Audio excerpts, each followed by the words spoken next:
I never thought I'd set foot in my childhood home again. But life has a way of dragging you back to the places you thought you'd left behind. It had been 20 years since I'd last seen the old house. And I'd often found myself wondering what had become of it. The once vibrant white facade had probably faded to a dull grey. And the porch creaked with a worn familiarity that I could almost hear in my mind. As I stood before it, the memories came flooding back, both good and bad. My parents had passed away when I was a teenager, and the house had been sold to pay off their debts. I'd always assumed that a new family had moved in, filling the empty rooms with their own laughter and tears. But as I stepped inside, I realized that wasn't the case. The air was thick with dust, and cobwebs clung to the corners of the ceiling like macabre tapestries. It was as if time had stood still, waiting for my return. I wandered from room to room, taking in the familiar sights and smells.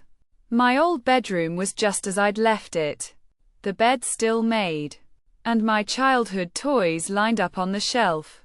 But it was the sound that caught my attention, a faint whisper, almost imperceptible, seemed to follow me from room to room.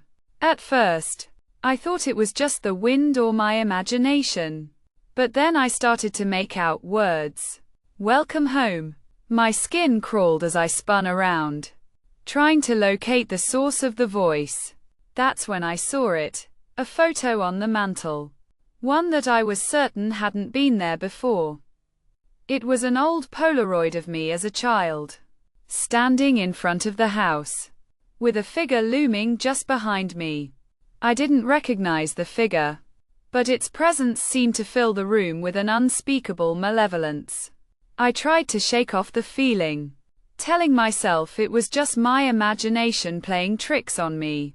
But as I delved deeper into the house, I stumbled upon more photos, each one showing me at a different age, with the same figure lurking in the background. It was then that I realized I wasn't alone in the house. The whisper seemed to grow louder, more urgent, and I could feel eyes upon me. I knew I had to get out of there. But as I turned to leave, I saw something that made my blood run cold. The front door was no longer there. In its place was a solid wall, with a message scrawled on it in red letters: "You'll never leave. I'm writing this from the house, and I'm not sure how much longer I'll be able to hold on." The whisper has grown to a deafening roar, and I can feel the presence closing in around me. I'm starting to wonder if I ever really left this place, or if I've been here all along, trapped in some kind of twisted nightmare. If you're reading this, please, don't try to find me. I'm not sure I want to be found.